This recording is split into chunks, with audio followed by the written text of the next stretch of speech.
Assalamualaikum warahmatullahi wabarakatuh. Nama saya Alia Azka Azkia dengan NIM 22102020091 kelas BKIC angkatan 2022. Di sini saya akan mempresentasikan tentang teori behavioral. Pengertian teori behavioral adalah perubahan tingkah laku sebagai akibat dari adanya interaksi antara stimulus dan respon tersebut.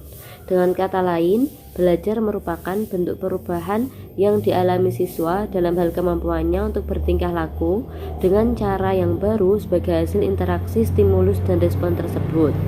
Selanjutnya, sejarah mengenai teori behavioral. Jadi, teori behavioral ini secara resmi didirikan pada tahun 1913 di daerah Amerika dengan tokohnya yaitu John B. Watson. Jadi, John B. Watson ini mengusung tinggi teori bahwa perilaku manusia itu merupakan hasil dari adanya interaksi antara stimulus dan respon. Terus, John B. Watson ini menolak adanya pengaruh naluri atau insting seperti yang ada pada aliran psikoanalisa, di mana perilaku itu pasti terjadi karena adanya stimulus.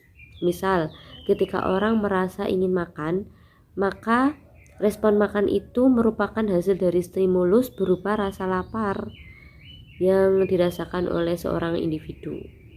Kemudian, Watson juga mengadakan eksperimen berupa anak bayi yaitu Albert yang berumur 11 bulan.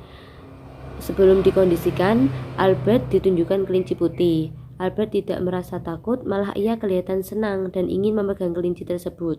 Kemudian berikutnya, ketika Albert ingin memegang kelinci tersebut, ia dikagetkan dengan orang yang menggunakan topeng yang menyeramkan.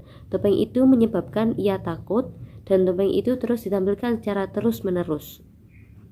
Setiap kali Albert ingin memegang kelinci, topeng itu hadir di hadapan Albert. Jadi, lama-kelamaan Albert merasa takut dengan kelinci itu. Bahkan Albert menjadi takut pada benda yang berbulu putih. Kemudian teori behavioral ini juga memiliki beberapa tujuan. Yang pertama, menciptakan kondisi baru dengan proses belajar.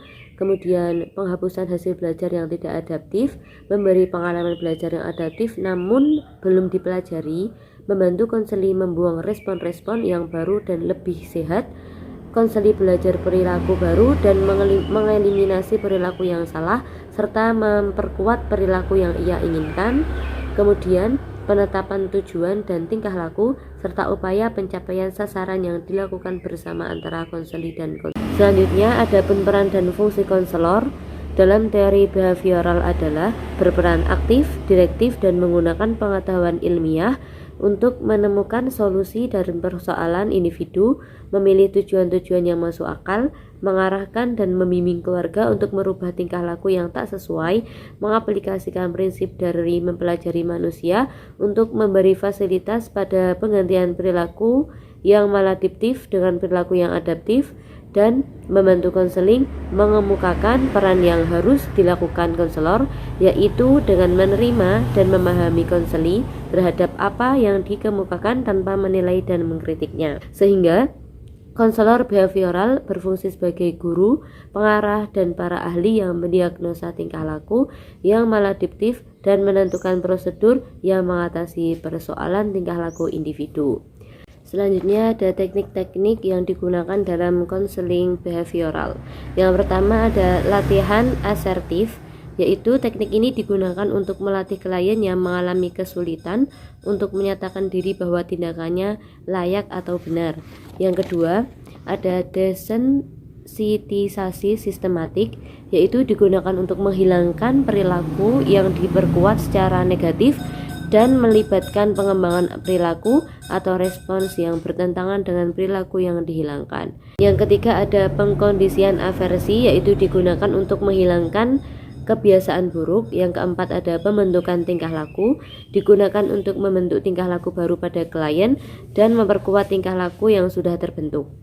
Yang kelima ada covert sensitization, yaitu digunakan untuk merawat tingkah laku yang menyenangkan klien tapi menyimpang seperti homoseks, alkoholisme. Yang keenam ada tough stopping, yaitu digunakan untuk klien yang sangat cemas. Selanjutnya, dalam penerapan teknik pembelajaran yang menunjuk ke teori behavioral ini terdapat beberapa kekurangan dan kelebihan. Kelebihan diantaranya membiasakan guru untuk bersikap jeli, teliti, dan peka terhadap para siswa. Terus guru tidak hanya memberikan ceramah sehingga murid menjadi terbiasa belajar secara mandiri. Jika siswa mengalami kesulitan, baru ditanyakan kepada seorang guru yang bersangkutan.